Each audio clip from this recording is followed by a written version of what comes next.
کہ ہندوستان میں اس وقت کے جو حالات ہیں وہ حالات ایسے ہیں کہ ہماری بیٹیوں کو، ہماری بہنوں کو برگلانے، بہلانے، پھسلانے اور تھک کر کے ہمارے اندر سے اچکنے کی کوشش ایک دم منظم طریقے سے ہو رہی ہے، اور یہ ہوا ہمارے شہر رانچی میں بھی آ گئی ہے، اور ایسی فضا قائم ہو گئی ہے کہ آئے دن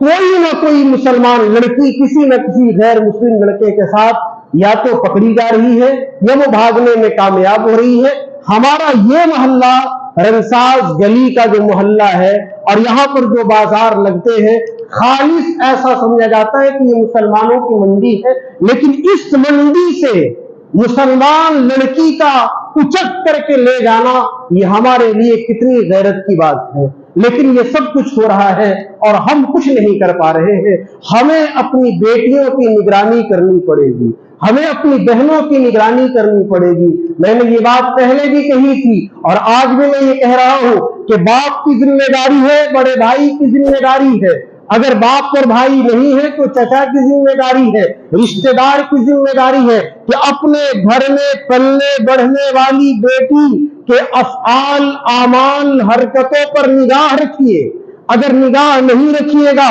تو ہماری بیٹی پیدا تو ہوئی ہے فاطمہ کی شکل میں، رقیہ کی شکل میں، ام کلثوم کی شکل میں، مریم کی شکل میں اور امت اللہ کی شکل میں، کہیں ایسا نہ ہو کہ جب وہ ہمارے پاس سے چلی جائے تو اس کی موت ہو سیتا کی شکل میں، گیتا کی شکل میں، سنگیتا کی شکل میں، اور پھر وہ جہنم میں چلی جائے اور کل قیامت کے دن وہی لڑکی، وہی بیٹی، وہی بہن کھڑے ہو کر کے اللہ کے دربار میں کہے کہ میرے گھر والوں نے مجھے اسلامی تربیت نہیں دی تھی،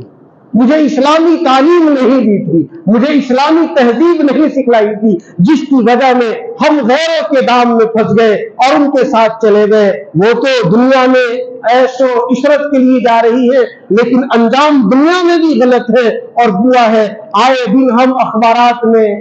اور میڈیا کے ذریعے سے ایسی خبریں سنتے ہیں، دیکھتے ہیں کہ مسلمان لڑکی گئی ہے، 6 مہینے کے بعد اس کو مرڈر کر دیا گیا، اس کو پھانسی دے دی گئی، اس کو جلا دیا گیا، اس کو جنگل میں جا کر کے چھوڑ دیا گیا، اس کے ساتھ برحمانہ سلوک کیا گیا۔ یہ سارے واقعات ہم سن رہے ہیں لیکن پھر بھی ہم ہوش کے ناخن نہیں پکڑ رہے ہیں۔ ہمیں بیدار ہونے کی ضرورت ہے، اپنی بیٹیوں کو پڑھانا ضروری ہے، پڑھائیں لیکن اپنی نگرانی میں رکھتے ہوئے۔ جس تعلیم سے ہماری بیٹیاں بگڑ رہی ہیں وہ تعلیم حاصل کرنا ہر حال میں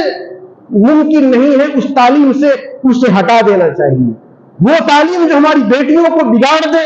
اس تعلیم کے لیے اسلام اجازت نہیں دے گا۔ اسلام اجازت دیتا ہے پڑھنے کی، اسلام اجازت دیتا ہے آگے بڑھنے کی، لیکن حدود کے اندر شریعت کے پاس و لحاظ کرتے ہوئے ہماری بیٹیاں اگر حدود کو پھیلا رہی ہے تو ان حدود کو توڑنا ہوگا اور اپنی بیٹیوں کو اپنے گھروں میں محصور کرنا ہوگا اور تعلیم سے ان کا رشتہ توڑ دینا ہوگا۔ اگر تعلیم ان کی ترقی کے لیے ہے، ان کو آگے بڑھانے کے لیے ہے، بہتر ہے، لیکن جو تعلیم ان کے دین کو، ان کی آخرت کو بگاڑ دے اس تعلیم کا کچھ حاصل نہیں ہے۔ دنیا میں ترقی ملے گی لیکن آخرت میں وبال ہے، لہذا اگر ہم اپنے اوپر کنٹرول کر سکتے ہیں، اپنی بیٹیوں کی نگرانی کر سکتے ہیں تو اپنی بیٹیوں کو پڑھائیں، اگر نگرانی نہیں کر سکتے ہیں تو خدا کے واسطے اپنی بیٹیوں کو گھر میں رکھے، باہر انہیں جانے مت دے، کیونکہ تباہی جب آئے گی تو صرف ایک گھر میں نہیں آئے گی، اس کی وجہ سے پورا معاشرہ برباد ہوگا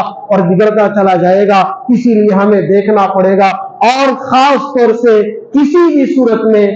اینڈرائڈ موبائل، اسمارٹ فون اپنی بیٹیوں کو نہ دیں۔ کسی بھی ضرورت کے لیے اگر انہیں ضرورت پڑتی ہے اپنی نگرانی میں، ماں کی نگرانی میں، بھائی کی نگرانی میں، باپ کی نگرانی میں جو کچھ اسے سرچ کرنا ہے، جو کچھ اسے گوگل سے لینا ہے ہماری نگرانی میں وہ لے، ورنہ وہ موبائل کا استعمال بند کر دے۔